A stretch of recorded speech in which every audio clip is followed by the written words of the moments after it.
चलिए बच्चों, अब आपसे सामने क्वेश्चन नंबर 5 और 6 विविध प्रश्नावली से है और ये 16वां लेक्चर है।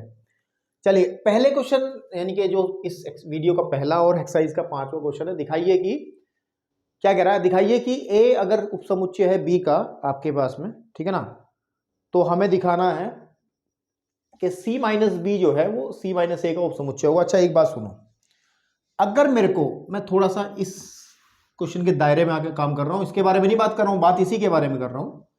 अगर हमें ए उपसमुच्चय दिखाना होता है बी के, जब हम दो समुच्चयों को, एक समुच्चय को दूसरे का उपसमुच्चय दिखाते तो क्या दिखाना पड़ता है। तो हम ये दिखाते हैं कि अगर कोई भी आर्बिट्री, कोई भी ऐच्छिक अवयव हम लेके चलते हैं ए में से, और वो ऐच्छिक अवयव हम दिखा देते हैं कि वो बी में भी उपस्थित है, तब हम ये कह देते हैं इंप्लाइज एंड इंप्लाइज बैक कि जो ए है वो सबसेट है बी का। तो ये डेफिनेशन होती है कि अगर एक्स अवयव, अगर ए के सभी अवयव बी के अंदर भी मिल जाए तो हम कहते हैं कि ए बी का उपसमुच्चय है। तो इस केस में भी हमें क्या करना पड़ेगा, हमें करना पड़ेगा कि जो सी माइनस बी है ना आपके पास में, इसका प्रत्येक अवयव, ठीक है ना, सी माइनस बी जो है, ये जो सी माइनस बी है इसको उपसमुच्चय दिखाना है, इसका प्रत्येक अवयव हमें दिखाना पड़ेगा कि ये जो एक्स है वो किस में होगा, वो सी माइनस ए में भी होगा, सी माइनस ए में भी होगा। मतलब ये कंडीशन अगर हम बना देते हैं तो हम बेटे कह देंगे, तब हम कहेंगे इंप्लाइज एंड इंप्लाइज बैक, तब हम कहेंगे कि जो ये सी माइनस बी है, सी माइनस बी है, वो उपसमुच्चय होगा किसका, सी माइनस ए का, ठीक है ना। तो अब इसका मतलब है मैं इसी को पकड़ लेता हूं, तो मैं हल कर रहा हूं सवाल को, ठीक है ना, आपके पास में कि मान लेता हूं कि माना कोई मैं एक स्वैच्छिक अवयव, आर्बिट्री एलिमेंट एक्स लेके चलता हूं सी माइनस बी में से, इसको हम तर्क विधि कहते हैं, ठीक है। बड़े ही छोटे छोटे क्वेश्चन हैं इसके, ये वाले आगे वाले जितने भी हैं, लेकिन सारे क्वेश्चन बड़े ही सोचने वाले और बड़े ही दमदार सवाल है मेरे भाई, ठीक है। तो अगर x एलिमेंट हमारे पास में c माइनस बी में से लेके चलते हैं, तो अब एक अंतर वाली डेफिनेशन थी, चाहो तो उसको आज एक नोट बना करके आप लिख सकते हो, ठीक है। और वो नोट कैसा हो सकता है ना, वो नोट कैसा हो सकता है कि अगर कोई अवयव a माइनस बी में है, तो हमने बताया था आप लोगों को कि वो अवयव x में होगा, ठीक है नहीं, तथा वो अवयव कभी भी नहीं होगा b के अंदर। जब दो समुच्चयों का अंतर निकालते हैं तो पहले समुच्चय के अवयव ही तो आते हैं, ठीक है ना। तो अगर x अवयव a माइनस बी में है तो वो a का अवयव होगा, b का कभी नहीं होगा। एग्जाम्पल से समझते हैं ना, a इज इक्वल टू हम सपोज कर लेते हैं 1,2,3 है, and b is equal to हम लेते हैं 3,4,5 है, और मैं निकालता हूं a माइनस बी। तो जब a माइनस बी निकालूंगा तो ये 3 से 3 कैंसिल आउट हो जाएगा, केवल 1,2 बचेगा, ठीक है ना। अब आप देखो, अगर ये 1 आपके पास में, देखो 1 जो है, ये जो 1 अवयव है, ये 1 जो है, ये a का अवयव है, b का नहीं है। देख लो b में है ही नहीं 1, b में 1 है नहीं है, a में है। ये जो 2 है, ये 2 a का अवयव है ना, b का नहीं है, चेक कर लो। तो ये डेफिनेशन, ये नोट यही कहता है कि अगर कोई अवयव हम लोग लेके चलते हैं a माइनस बी में से, तो वो a का होगा लेकिन वो b का नहीं होगा। ये तो बात आपको पता है, जब मैंने सिखाई थी तब से ही। तो इसको लिख सकते हैं कि x अवयव होगा c का तथा x अवयव कभी नहीं होगा b का, ठीक है आपके पास।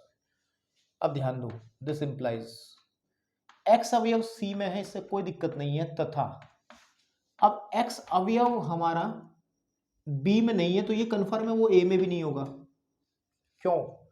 क्योंकि a उपसमुच्चय b का, आपके पास में कारण दे सकते हैं, चूंकि a उपसमुच्चय b का, ये कारण हम दे सकते हैं, ठीक है ना भाई। अगर कोई अवयव b में नहीं है तो वो a में भी नहीं होगा, सीधी बात है। अगर मैं कहूं कि एक साइड लेता हूं 1,2 और हमारे पास में b कोई साइड लेता हूं 1,2,3, ठीक है ना। अब इस कंडीशन में वो a जो है b का सबसेट है, लेकिन कोई अवयव में यहां पे 4 लेता हूं, ठीक है ना। या फिर यूं कहूं, मैं ये कहूं कि मैं कहता हूं कि 4 जो है वो b में नहीं है 4 b में नहीं है, तो ये कंफर्म है ना, 4 तो आपका a में भी नहीं होगा, फिर सीधी सी बात है नहीं होगा, उपसमुच्चय है तो ऐसी कंडीशन आएगी।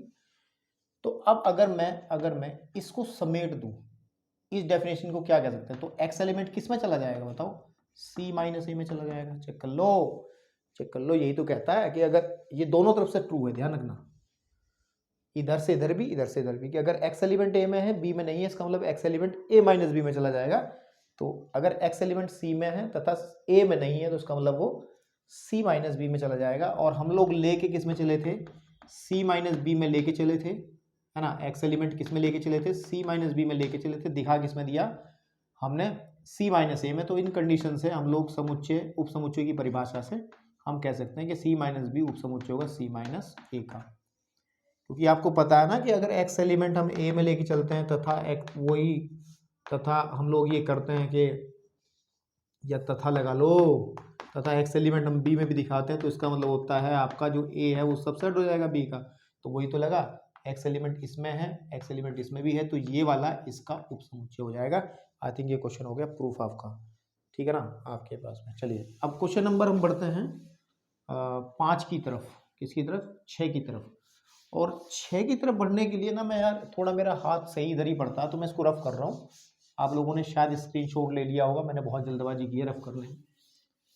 तो क्वेश्चन नंबर जो हमारे पास में 6 है, बेसिकली वो कहना क्या चाहता है, उसने कहा P A. What is P A? P A क्या होता है? पी ए होता है पावर सेट ऑफ ए, या हिंदी में कहते हैं ए का घात समुच्चय। ठीक है, ए का घात समुच्चय होता है। एक मिनट गेट बंद करते हैं, बाहर से आवाजें आ रही हैं यार। ठीक है, ए का घात समुच्चय। और पी बी क्या होगा? और घात समुच्चय बेसिकली होता क्या है, है ना, ए के सभी उप समुच्चयों का समुच्चय, उप समुच्चयों का समुच्चय, है ना, ये तो होता है। मतलब एग्जाम्पल दिखाते हैं, एक बार याददाश्त ताजा कराते हैं कि सपोज कर लो कि ए एक सेट है मेरे पास 1,2 और इसके जो उप समुच्चय बनेंगे तो 5 बनेगा, और फिर एक 1 बनेगा, है ना आपके पास में, फिर एक 2 एलिमेंट वाला बनेगा, एक बनेगा 1,2। अगर ये सभी ए के उप समुच्चय हैं, तो अगर इनको भी एक समुच्चय में बना करके लिख देता हूँ इकट्ठा, तो इसको कहते हैं पावर सेट ऑफ ए। क्या कहते हैं? Power set of A. Similarly PB क्या होगा? पीबी क्या होगा? पावर सेट ऑफ बी होगा ना। पीबी जो होगा वो पावर सेट ऑफ बी होगा। तो वो कह रहा है कि दोनों के पावर सेट, ए का भी पावर सेट, बी का भी पावर सेट आपस में बराबर है, घात समुच्चय दोनों के बराबर है। तो दिखाओ कि दोनों समुच्चय बराबर है। तो उसको दिखाने के लिए थोड़ा सा तर्क लगाना पड़ेगा। तो हम लोग क्या करते हैं कि माना कर लेते हैं कि माना आपके पास में कोई एक एलिमेंट में एक्स में से लेके चलता हूं, तथा और ये भी करता हूं कोई एक्स एलिमेंट ए में है तथा कैपिटल एक्स कोई एक सेट लेके चलता हूं जो उप समुच्चय है ए का। ठीक है, माना कोई अवयव ए में है और एक सेट लिया मैंने एक्स जो आपका उप समुच्चय है, यानी कि सबसेट है, वो ए का है। ठीक है ना। तो अब एक बात सुनिएगा मेरी ध्यान से, तब हम ये भी तो कह सकते हैं ना कि जो एक्स एलिमेंट होगा वो एक्स में भी तो होगा, नहीं होगा क्या? अगर कोई एलिमेंट, एग्जांपल कोई लो, ये जो 1 है, ये 1 जो है, ये 1 जो है ए में है, तो 1 इसके उप समुच्चय में भी तो होगा आपके पास में। बिल्कुल ठीक बात है ना, ठीक है ना।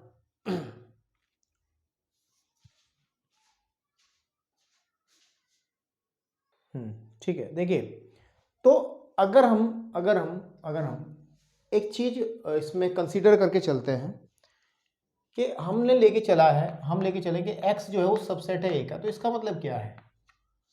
जो x होगा वो एक अवयव बन जाएगा पावर सेट ऑफ a का। भाई इसका a के उप समुच्चयों का ही तो सेट है पी ए आपके पास में। तो अगर मैं इसको थोड़ा आगे और बढ़ा लूं तो x अवयव बन जाएगा पावर सेट ऑफ b का। आप कहोगे सर क्यों? क्योंकि उसने खुद ही कहा है कि power set of a is equal to power set of b। तो यहां पे लिख भी सकते हैं, चूंकि power set of a is equal to power set of b हमें गिवन है। ठीक है ना, हमें गिवन है। ओके, अब ध्यान से सुनो, मैं गलती कर दी है, यहाँ पे कैपिटल यूज करेंगे ना, समुच्चय के लिए कैपिटल लेटर्स यूज होते हैं। दिस इंप्लाइज, ध्यान से देखना आप, x जो है वो उप समुच्चय हो जाएगा b का। ये बात समझ में आ रही है आपको? जब x कोई एक सेट है जो पावर सेट ऑफ b में है, यानी कि b के घात समुच्चय में है, और b का घात समुच्चय क्या होता है? जिसके अंदर b के सभी उप समुच्चय होते हैं, तो x जो है वो b का उप समुच्चय हो जाएगा। और जब मेरे भाई जब x b का उप समुच्चय हो जाएगा, चूंकि तो x का प्रत्येक अवयव b में भी होगा, और x में एक अवयव हम लेके चले थे x, तब हम कह सकते हैं कि x जो है वो b में भी होगा। अब मेरे भाई सुनो, हमने x एलिमेंट किस में मान के चले थे? अब हम बात करते हैं। अब x हम लेके चले थे a में से, और हमने ये प्रूफ कर दिया है कि x एलिमेंट है b में। तो इसका मतलब क्या रहा? इसका मतलब ये रहा कि a सबसेट है b का। तो अभी भी हमारा काम खत्म नहीं हुआ है, हमने a सबसेट दिखा दिया b का। अब ऐसी एक प्रोसेस लेके चलो माना करके, ठीक है नहीं, और सपोज कर लो कि एक हम स्मॉल y एलिमेंट लेके चलते हैं b में से, तथा एक कैपिटल Y एक सेट बनाते हैं जो कि b का उपसमुच्चय है। तब ये कंफर्म है कि y एलिमेंट जो है वो कैपिटल Y में से ही आएगा, ये होगा। फिर हम बात करते हैं, क्योंकि y जो है वो सबसेट है b का, तो इसका मतलब क्या है, यही रिपीट करना है कि जो y है ना वो मेंबर है पावर सेट ऑफ b का। इसका मतलब क्या है, ठीक है, कि y जो है वो मेंबर है पावर सेट ऑफ a का। आप कहोगे क्यों? क्योंकि pa pb के बराबर है।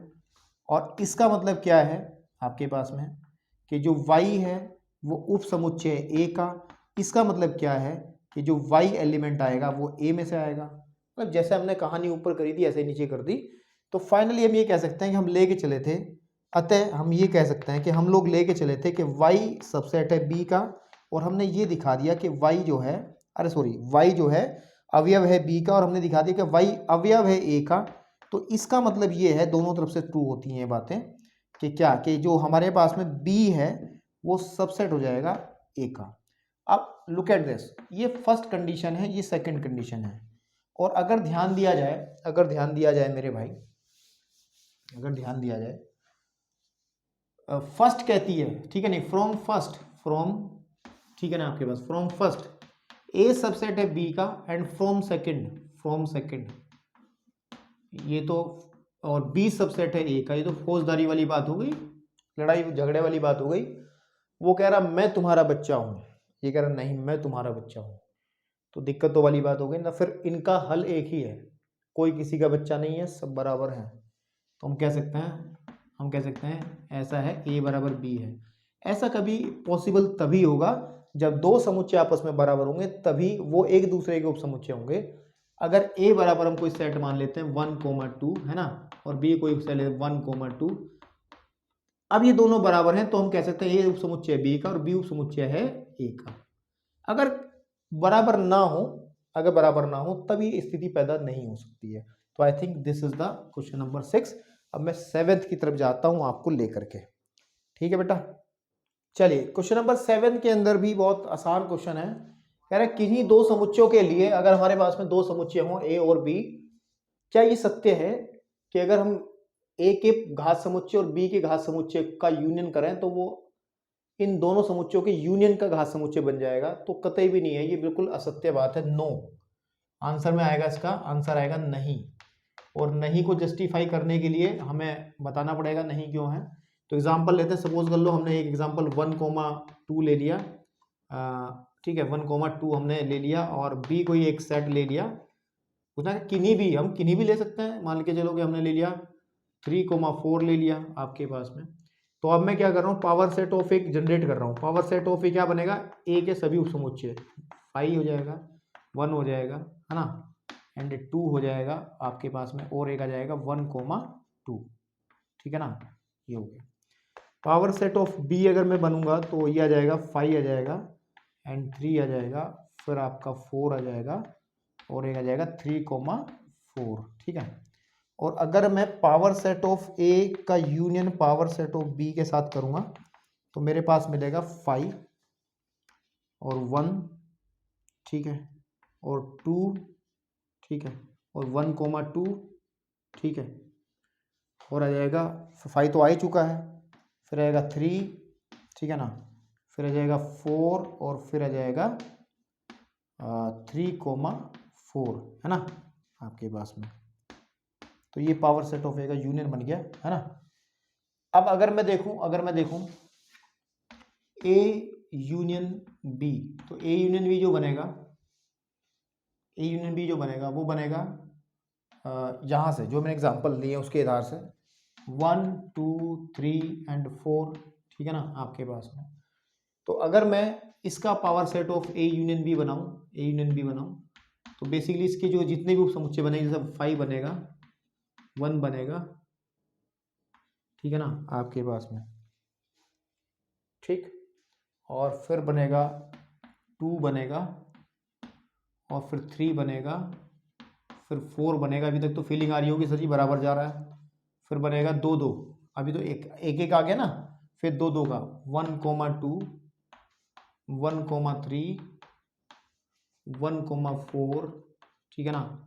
एक बन जाएगा 1, फिर आ जाएगा 2,3 है ना, और फिर आ जाएगा यहाँ से शुरू कर लो 2,4, और एक आ जाएगा आपके पास 3,4। अब 3 3 को लेके बनाने पड़ेंगे, जैसे 1 2 एंड 3, ठीक है आपके पास में। और फिर आ जाएगा 1 2 3 2 3 4 2 3 4 है ना, और ऐसे ही बन जाएगा फिर 3 4 1, ठीक है ना 3 4 1। ज़्यादा मत बना के दिखा, उसके बहुत सारे बनेंगे, लेकिन हमें तो प्रूव करना कि ये बराबर नहीं है, और जो कि साफ साफ आपको दिखाई दे रहा है, क्योंकि इसके अंदर 1 2 3 4 5 6 7 ही एलिमेंट आ रहे हैं। इसके अंदर बहुत सारे एलिमेंट्स हैं, 1 2 3 4 5 6 7 8 9 10 11 12 13 14 आपके पास में। आप देख भी सकते हैं 1 2 3 4 एलिमेंट हैं, तो उसके उपसमुच्चयों की जो संख्या बनेगी 2 की पावर 4 है ना, 2 दूनी 4 2 दूनी 4 दूनी 8 दूनी 16 दूनी 32, 2 दूनी 4 दूनी 8 दूनी 16 16 बनेगी। कितनी बनेगी? 16। तो इसका तो आपको पता ही कि बराबर नहीं होंगे, क्योंकि अवयव भी तो बराबर होने चाहिए, और बहुत सारे अवयव ऐसे हैं जो इसमें है इसमें नहीं है। तो क्लियर सी बात है, ये बिल्कुल क्लियर सी बात है कि पावर सेट ऑफ ए का जो यूनियन है पावर सेट ऑफ बी के साथ में, वो कभी भी बराबर नहीं होगा power set of A union B के साथ में, ठीक है ना। तो ये आपका नो वाला औचित्य हम एग्जाम्पल दे सकते हैं इसके अंदर। थोड़ा यहाँ छोटा लिया जा सकता था इसको ना, एक एक एलिमेंट वाला लेते तो ये ज़्यादा बड़ा ना बनता। फिर चलिए कोई नहीं, दिमाग तो हमने लगाया ही, इसमें क्या दिक्कत है। चलिए एक और तर्क विधि पे आधारित एक सवाल है आपके सामने, और कह रहा है कि किन्हीं दो समुच्चयों ए और बी के लिए सिद्ध करना है कि ए बराबर होता है A intersection B union A minus B के, और A union B minus A बराबर होता है ए यूनियन बी के। तो एक एक को करते हैं जरा। फर्स्ट नंबर 1 हो रहा है कि ए बराबर है हमारे पास में, तो एक काम कर लेते हैं इसकी ना, ये जो फर्स्ट पार्ट है इसको हम लेते हैं ए इंटरसेक्शन बी और यूनियन ए माइनस बी, है ना। इसकी मैं लेफ्ट हैंड साइड लेके चलता हूँ, राइट हैंड साइड के बराबर देगा, बड़ी साइड को लेके चलते हैं कि ए इंटरसेक्शन बी जो है यूनियन ए माइनस बी है। अच्छा थोड़ा ध्यान दें, अगर मैं ए इंटरसेक्शन बी को कुछ ना कहूँ और यूनियन, इसको मैं एक काम कर लूँ, इसको मैं लिख सकता हूँ ए माइनस बी को, अगर हम थोड़ा ध्यान दें ए इंटरसेक्शन बी लिखा जा सकता है। ए माइनस बी को इसको नोट बना कर भी नोट कर ले, मैं क्लियर कर दूंगा, कोई दिक्कत नहीं है, कि ए माइनस बी हमेशा ए इंटरसेक्शन बी डैश लिखा जा सकता है। ये बी डैश क्या है? बी डैश बी का पूरक समुच्चय है ना। आप कहोगे सर कैसे कैसे दिखाते हैं, देखिए वेन डायग्राम से क्लियर हो जाएगा। वेन डायग्राम से कि मेरे पास में अगर सपोज कर लो ये हमारे पास में दिस इज सेट ए और ये सेट बी है, तो ये इधर वाला जो हिस्सा है, इधर वाला इस लाइन से इधर वाला हिस्सा जो है ये आपका a माइनस बी होता है, और इधर वाला हिस्सा ये b माइनस ए होता है, और बीच वाला हिस्सा होता है a इंटरसेक्शन b वाला हिस्सा होता है। इतना तो सबको पता ही है ना। तो अब हम ये कह रहे हैं, देखो ध्यान से, अब हम ये कह रहे हैं कि a माइनस बी जो है, यानी कि ये केवल एरिया ये वाला जो है, this is the area of this one, वो ए का और बी डैश का इंटरसेक्शन होगा। बी डैश क्या होगा? बी डैश क्या होगा, चलिए बात करते हैं।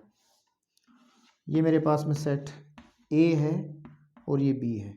बी डैश जो होगा, अगर मैं बी डैश को दिखाऊं, बी डैश जो होगा, मैं लाइनें बना रहा हूँ बी डैश में सीधी, ये जिसमें सीधी लाइनें आ रही है सारा बी डैश का एरिया है, बी को छोड़ के, है ना, बी को छोड़ के सारा, ठीक है, बी को छोड़ के ये बी है, ठीक है, ये बी है।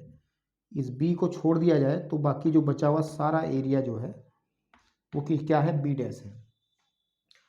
और अगर हम लोग देखें ये हमारा ए माइनस बी का एरिया है, अगर हम इसको ए माइनस बी का वेन डायग्राम कह दें, इसको सब हटा दें ये वाली चीज़ें, और जहाँ एक क्रॉस लाइन्स हैं, क्रॉस लाइन्स मतलब मैं थोड़ी लाइन ढंग से बना देता हूँ उसमें ताकि आपको समझने में आसानी रहे।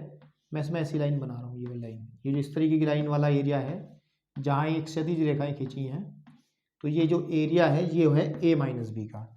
अब मेरे भाई ध्यान से सुनना, अगर मैं इन दोनों का इंटरसेक्शन करता हूँ, ठीक है, आपके पास में नहीं मैं कुछ अलग बताना चाह रहा था, कुछ गलत बता दिया, चलो बी डैश तो समझ में आया ना। अब आप एक काम करो, ए का वेन डायग्राम बनाओ, ए का वेन डायग्राम, तो इसे हटाओ, ये तो आपको समझाया है कि ए माइनस बी होता क्या है। तो अगर मैं वेन डायग्राम बनाऊँ ए का, तो ये ए है और ये बी है, तो ए का वेन डायग्राम बनेगा। मैं क्या करता हूँ उसमें ऐसी लाइन बना लेता हूँ, ये ए का वेन डायग्राम है, ठीक है जी आपके पास में। तो अगर मैं इसको इसके साथ में इंटरसेक्शन देखूं तो कौन सा हिस्सा कॉमन आएगा, यानी कि ऐसा कौन सा एरिया होगा हमारा जिसमें डबल लाइंस आएंगी। देखो सुनो, इसको जब इसके ऊपर रखेंगे तो आपके पास में ऐसा चित्र आपके सामने आ जाएगा, ठीक है, ये ए है ये बी है, ध्यान से देखना, क्योंकि ए वाले में सीधी लाइंस है सारी की सारी, तो इस वाले पोर्शन देखो लाइनें कहाँ कहाँ हैं, ए वाले में भी लाइनें हैं, ठीक है, यहाँ ए वाले में भी लाइन है, तो ए वाले में दोनों तरीके की लाइनें आएंगी, ए वाले हिस्से में दोनों तरीके की लाइनें आएंगी, ठीक है। इस वाले हिस्से में कुछ आएगा नहीं आएगा, क्योंकि कॉमन नहीं होगा, क्योंकि इसमें केवल ये क्षैतिज रेखा है, यहाँ पे कोई भी रेखा नहीं है। बाकी बाहर वाले एरिया के अंदर केवल स्ट्रेट लाइंस हैं और इसमें कहीं भी नहीं है। जब इंटरसेक्शन निकालते हैं, यानी कि मेरे को निकालना है ए इंटरसेक्शन बी डैश निकालना है, तो केवल और केवल ये वाला एरिया आएगा जिसमें हमारा ये छायांकित भाग इस तरीके से आएगा, डबल लाइंस आएंगी ये वाला। और ये वाला पार्ट किसका है, ये वाला पार्ट किसका है, चेक कर लो, ये वाला पार्ट, ये वाला पार्ट, ये वाला पार्ट, ये वाला पार्ट, क्षेत्र कौन कौन से दर्शा रहे हैं, यही तो है डबल लाइन वाला। तो ये पार्ट है आपके पास में a माइनस बी के इक्वल। तो आप वेन डायग्राम से भी या फिर एग्जांपल लेकर के भी इसको समझ सकते हैं। तो आई थिंक अभी अगर समझ में आ गया तो अच्छी बात है, अगर नहीं समझ में आया होगा आप लोगों के तो इस नोट को आप याद रख लें, ये नोट आपके भरपूर मात्रा में काम में आएगा, अच्छे से काम में आएगा। तो मैं इसी को यूज कर लेता हूँ, यहाँ a माइनस बी को मैं लिख लेता हूँ a इंटरसेक्शन b का कॉम्प्लीमेंट। अब इसको अगर देखा जाए, इसको वितरण नियम के हिसाब से देखा जाए तो a intersection b union b dash लिखा जा सकता है। वितरण नियम हमने पढ़ाया था, वितरण नियम एक हमने नोट लिखवाया था पिछले वाली वीडियो में। वितरण नियम में डिस्ट्रीब्यूशन लॉ होता है कि अगर a यूनियन आपके पास में या इंटरसेक्शन में लो, a intersection b union c हो तो उसको लिखा जा सकता है कि a इंटरसेक्शन b और यूनियन आपके पास में ए यूनियन नहीं ए इंटरसेक्शन सी, कि इसकी पहले इंटरसेक्शन बी के साथ करो और इसी की इंटरसेक्शन पे सी के साथ करो, बीच में यूनियन है तो यूनियन यहाँ पे ले लो। तो इस वाले हिस्से को अगर आप देखो तो ये बन रहा है ऊपर, तो मैंने इसको थोड़ा सा समेट करके मैंने इसको ये लिख दिया है। अब ध्यान दो, ए इंटरसेक्शन बी और बी डैश का, बी और बी डैश का जो यूनियन होगा, ये हमारे पास में बी है, बी में तो लाइन हमने ऐसी बना ली, ये बी है हमारा, और बी डैश में लाइन हमने ऐसी बना ली, ठीक है। बी और बी डैश का यूनियन क्या होगा, बी और बी डैश का यूनियन पूरा का पूरा एरिया आ जाएगा, याद रखें वो आपका यूनिवर्सल सेट आ जाएगा, ठीक है ना, आपके पास में यूनिवर्सल सेट आ जाएगा बी यू। और जब u का इंटरसेक्शन में किसके साथ करता हूँ, a के साथ करता हूँ, तो आपको पता है a ही आता है। हमने ये नियम पढ़े हैं कि अगर ध्यान रखो कि a का यूनियन में a डैश के साथ करता हूँ तो हमेशा याद रखो कि u आएगा, और अगर हमारे पास में a का इंटरसेक्शन में u के साथ करता हूँ तो मेरा a ही आएगा। तो ये आपके कुछ नियम थे जो मैंने पहले आपको बता के चला हूँ पिछली कुछ वीडियोज़ के अंदर, लेकिन अभी बता दी, याद रख लो। तो ये a के बराबर आ गया, इसका मतलब हमें प्रूफ हो गया, हमारा left hand side right hand side के बराबर आ गई, ये हमारी राइट हैंड साइड है, ठीक है ना आपके पास में। अब इसका सेकंड पार्ट हमें प्रूफ करना है। सेकंड पार्ट है a union b minus A है ना, इक्वल दिखाना है इसके, तो मैं इसकी लेफ्ट हैंड साइड लेके चल रहा हूँ, ये वाला हिस्सा। इसमें भी यही काम करूंगा मैं, ए यूनियन को जो का तो रखूंगा, इसको लिख देता हूं मैं अभी जो लिखा था मैंने कि ए माइनस बी को लिखते हैं ए इंटरसेक्शन बी का पूरक, तो उसको लिख लो बी इंटरसेक्शन ए का पूरक according to this law. A minus B minus A है तो बी पहले आ जाएगा, है ना, आपके पास में ए डैश। इसमें भी अगर वितरण नियम लगा लें कि ए यूनियन बी और फिर intersection A union A dash, ठीक है ना। अब ध्यान से देखो, ये ए यूनियन बी रह जाएगा, इसका कुछ नहीं बिगाड़ सकते, इंटरसेक्शन ए का यूनियन ए डैश के साथ में यू आ जाएगा। और किसी भी सेट का अगर यूनियन सार्वत्रिक समुच्चय के साथ में, यानी कि यूनिवर्सल सेट के साथ में हम लोग यूनियन करते हैं, तो मेरा ए यूनियन बी आ जाएगा, ठीक है ना। तो आई थिंक आपको लग रहा होगा कि ये आपका प्रूफ हो गया है ना, हो गया ना प्रूफ। चलिए उठाओ, बढ़ते हैं इसके नेक्स्ट क्वेश्चन की तरफ और जल्दी से इसको फिनिशिंग टच देते हैं। चलिए जी, अब आपकी स्क्रीन पर बेटा एक्सरसाइज का 9th क्वेश्चन और 10th क्वेश्चन एक साथ है, तो बढ़ते हैं 9th क्वेश्चन की तरफ। 9th में क्या कह रहा है हमें, कह रहा है कि समुच्चयों के गुणधर्म का प्रयोग करके हुए, यानी कि समुच्चयों की प्रॉपर्टीज का यूज करके हमें ये प्रूव करना है, तो करिए देखते हैं। तो अगर देखा जाए तो फर्स्ट पार्ट में यहाँ कर देता हूँ, सेकेंड इधर आ जाएगा, तो मैं इसकी लेफ्ट हैंड साइड लेके चलता हूँ, और लेफ्ट हैंड साइड है ए आपके पास में यूनियन ए इंटरसेक्शन बी, है ना। तो ध्यान दो, इसमें वितरण नियम लगा रहा हूं मैं कि A union A intersection A union B, ये है वितरण नियम जो मैं बार बार बता चुका हूं आपको।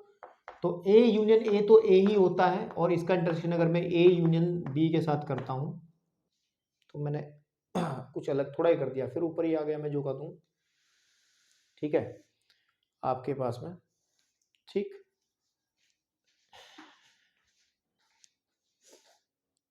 ठीक है, तो देखिए अगर हम देखें कि ए यूनियन ए तो हमारा ए ही होता है ना, और अगर इसका इंटरसेक्शन में ए यूनियन बी के साथ में करता हूं तो क्या आएगा, देखो सुन लो ना। अगर मैं इसे वेन डायग्राम से देखने की कोशिश करूं, तो अगर मेरे पास में ये ए है, ये बी है, ये ए है और ये बी है, तो ए यूनियन बी में ये लाइंस में बना रहा हूं क्रॉस वाली, ए यूनियन बी में, ठीक है। और अगर इसका इंटरसेक्शन में ए के साथ करूंगा तो ए वाला पोर्शन पूरा का पूरा मैं ये करना पड़ेगा, ये तो किसमें डबल लाइन नहीं, ए में आई तो ये आ जाएगा ए के बराबर, ये आ जाएगा ए के बराबर। तो यहाँ पे हम लोग कह सकते हैं ये प्रूफ हो गया। और यहाँ पे लिख देना कि ऐसा क्या है, वितरण नियम से, वितरण नियम से हमने जो ये काम किया है, जो रायता फैलाया है यहाँ से यहाँ तक पहुंचे, वितरण नियम से ये हुआ है। सेकेंड पार्ट में अगर हम चलें तो सेकेंड पार्ट में हम लोग इसकी लेफ्ट हैंड साइड ही लेके चलते हैं, और वो A intersection B union A union B की बात कर रहे हैं, तो जिसका मतलब है इसमें भी वितरण नियम लगाओ कि A intersection A union A intersection B. तो ए इंटरसेक्शन ए तो ए ही होता है, और उसका यूनियन अगर मैं ए इंटरसेक्शन बी के साथ में करूंगा, तो मेरे भाई ए इंटरसेक्शन बी के साथ में यूनियन करोगे तो वेन डायग्राम से देख लो ना, तो हमारे पास में ये ए है, ये बी है, तो ए इंटरसेक्शन बी क्या आएगा, ये है ए इंटरसेक्शन बी, और ए क्या है हमारे पास में, वो ये है, ठीक है, समझ रहे हो। तो इन दोनों का यूनियन, ये वाला हिस्सा और ये पूरा हिस्सा, इसका यूनियन तो ए ही होगा ना, ये तो ए ही होगा, हो गया प्रूफ। तो चलिए अब बढ़ते हैं इसके अगले क्वेश्चन की तरफ। कह रहा है दिखाइए कि A intersection B A intersection C आपके पास में बराबर हो, का तात्पर्य बी बराबर सी आवश्यक रूप से नहीं है, कि जरूरी नहीं है कि ऐसा हो जाए। अगर देखो हल करते हैं, कह रहा है कि अगर ए इंटरसेक्शन बी जो है वो ए इंटरसेक्शन सी के बराबर है, तो ये जरूरी नहीं है कि हमें जो है ये दोनों चीजें बराबर हो। तो इसके लिए एक एग्जांपल लेकर के आप दिखा सकते हो। इसमें क्या करो कि a इज इक्वल टू आप ले लो 1,2 है ना आपके पास में, और b इज इक्वल टू आप ले लो कोई भी एक सेट ले लो 1 3 है ना, 1 3 ले लिया, और c कोई सेट ले लो 1,4 है ना। तो जब लेंगे तो देखिए इसमें खास बात, अब अगर मैं a इंटरसेक्शन b निकालता हूं तो what we get, a intersection b निकालता हूं तो मेरा 1 आ जाएगा, और जो b इंटरसेक्शन c निकालता हूं वो मेरा 1 आ जाएगा। आप यहाँ से देख पा रहे हैं कि ए इंटरसेक्शन बी जो है वो बराबर है बी इंटरसेक्शन सी के, बिल्कुल ठीक बात है, बी इंटरसेक्शन सी के बराबर है। लेकिन इतना कन्फर्म है बी बराबर नहीं है सी के, चेक कर लो, बी और सी दोनों आपस में बराबर नहीं है। तो आप एक उदाहरण के माध्यम से इसको बता सकते हैं, उदाहरण के माध्यम से, हमें फॉल्ट ही तो बताना, हमें आवश्यक नहीं है। अगर ये प्रूफ होता तो सभी के लिए प्रूफ होता, एक आध एग्जाम्पल भी इसके लिए गलत साबित नहीं होता, लेकिन क्या हुआ है कि इस एग्जाम्पल के लिए ये आवश्यक रूप से सिद्ध नहीं हो पाया जैसा होना चाहिए था। तो बढ़ते हैं 11वें क्वेश्चन की तरफ, ताकि इस एक्सरसाइज को समाप्ति की तरफ ले जाया जा सके। चलो जी, अब आपकी स्क्रीन पे बेटे 11वां क्वेश्चन है और कह रहा है कि मान लीजिए कि ए और बी समुच्चय हैं, यदि किसी समुच्चय एक्स के लिए ए इंटरसेक्शन एक्स और बी इंटरसेक्शन एक्स जो है फाई है, रिक्त समुच्चय आता है, तो तथा ए और एक्स का यूनियन बी और एक्स के यूनियन के बराबर है, तो सिद्ध कर लो कि ए बराबर बी है। तो उसको सिद्ध करना है, चलिए करते हैं। अगर मैं हल करूं तो मैं इसी कॉन्सेप्ट को लेकर के चलता हूं। देखिए देखो, अगर आपको दिखाना है ए बराबर बी, तो ध्यान दें, ए बराबर बी दिखाने का तरीका एक है, और वो सिंपल है कि ए को सबसेट दिखाओ बी का, और साथ ही साथ दिखाओ कि बी भी सबसेट है ए का। तो इसको पहली कंडीशन, इसको दूसरी कंडीशन, और कह दो फिर कि ए बराबर होगा बी के। तो इसको किसी तरह ए को बी का और बी को ए का सबसेट दिखाओ। तो उसके लिए मैं काम करता हूं, देखिए कैसे। ए यूनियन एक्स जो है वो बी यूनियन एक्स के बराबर है। तो अगर मैं इसमें ए से इंटरसेक्शन ले लूँ दोनों तरफ, ठीक है ना, आपके पास में ध्यान से देखना, मैं जो कर रहा हूं आप ही के लिए कर रहा हूं ठीक है।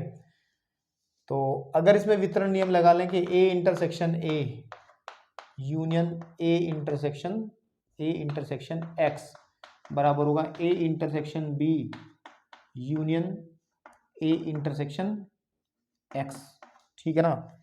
अब बेसिकली अगर आप देखें, ए इंटरसेक्शन ए तो ए ही होगा, और इसका यूनियन ए इंटरसेक्शन एक्स कितना दिया है इन्होंने, look at the point here, 5 दिया है, तो यू कैन यूज इट 5, है ना, equal to A intersection B को आप जो का तू रख लो, कोई दिक्कत नहीं है, और यूनियन करना है किसके साथ में, ए इंटरसेक्शन एक्स, ये भी हमें 5 दिया है, ठीक है ना आपके पास में।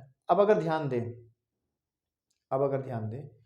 ए इंटरसेक्शन जो हमारे पास में बी है ना, A intersection sorry A union जो 5 है, इसको तो हम ए ही लिखेंगे, और अगर किसी भी समुच्चय का 5 के साथ यूनियन करते हैं तो वो ए इंटरसेक्शन बी ही आ जाता है। और आप इस चीज को थोड़ा सा ध्यान दें, बस इसमें थोड़ा सा दिमाग लगा लें तो काम बन जाएगा। कंडीशन आई है हमारी कि एक समुच्चय ए जो है वो बराबर है ए इंटरसेक्शन बी के, मतलब क्या है, अगर हम वेन डायग्राम में जाएं तो ये हमारा ए है, ये हमारा बी है, तो ए इंटरसेक्शन बी ये है, ठीक है, और ये ए पूरा होगा। लेकिन ए ये पूरा का पूरा जो है, ये पूरा इंटरसेक्शन है, ये किस कैटेगरी में हो सकता है, ये इसी कैटेगरी में हो सकता है, ये ए है, ये बी है, ये इस कैटेगरी में हो सकता है, किसमें, कि अगर ए जो है बी के पूरा पूरा अंदर हो, ये अंदर वाला ए हो, बाहर वाला बी हो, तब हम कह सकते हैं कि A is equal to A intersection B, इस कैटेगरी में आ सकता है, इस वाली में नहीं आ सकता, क्योंकि इसमें ये कुछ हिस्सा बच जाएगा ना, ये वाला हिस्सा आपके पास में।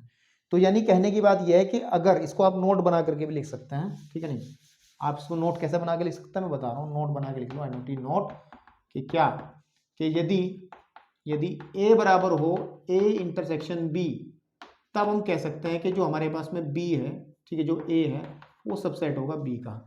इसको वेन डायग्राम से आप लोग बी दिखा सकते हो, ये अंदर ए है और बाहर बी है, ऐसे करके, बात समझ रहे हो।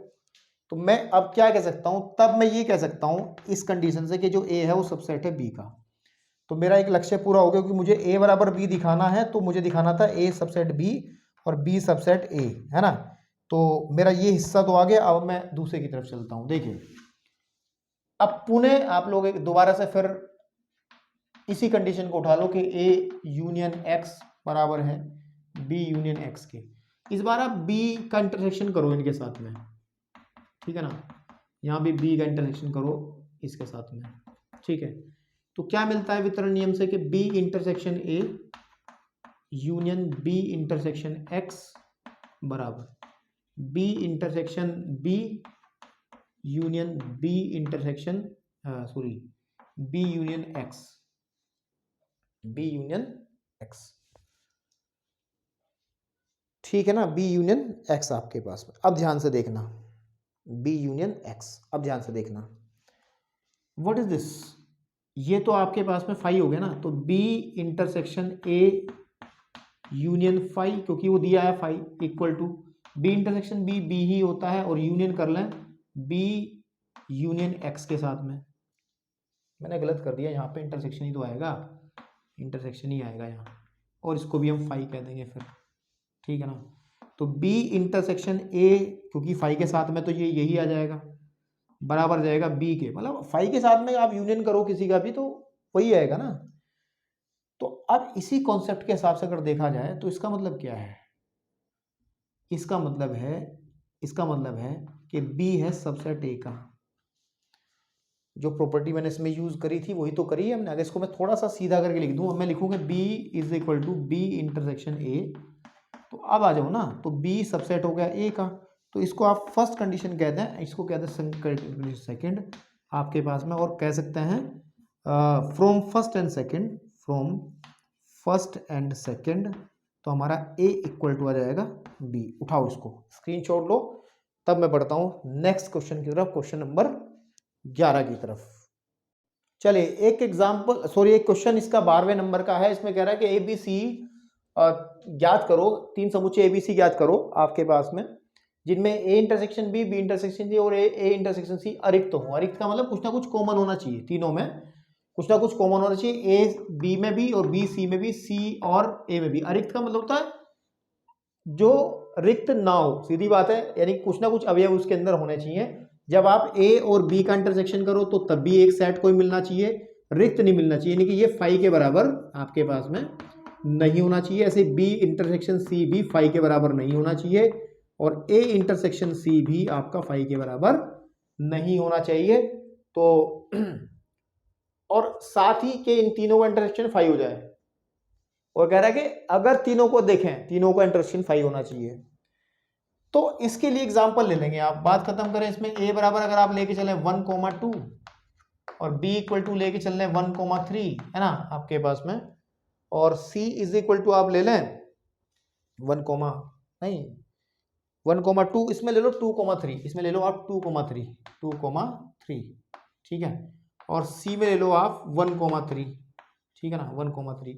अब आप देखो, अगर मैं ए इंटरसेक्शन बी निकालता हूं तो मेरा निकलता है 1, देखो निकलता है 2, और अगर मैं बी इंटरसेक्शन सी निकालता हूं तो निकलता है मेरा 3, मैं ए इंटरसेक्शन सी निकालता हूं तो निकलता है मेरा 1।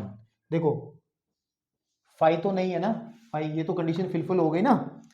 और साथ ही साथ अगर मैं A intersection B intersection C निकालता हूं, यानी कि तीनों में जो कॉमन है, क्या तीनों में कोई एलिमेंट कॉमन है? 1 भी नहीं है, 2 भी नहीं है, तीनों में कोई कॉमन नहीं है, वो फाई हो गया। तो यही परफेक्ट एग्जांपल है, इसको लेकर के आप दे देंगे, बात खत्म हो गई। बढ़ते हैं नेक्स्ट क्वेश्चन की तरफ आपके पास में।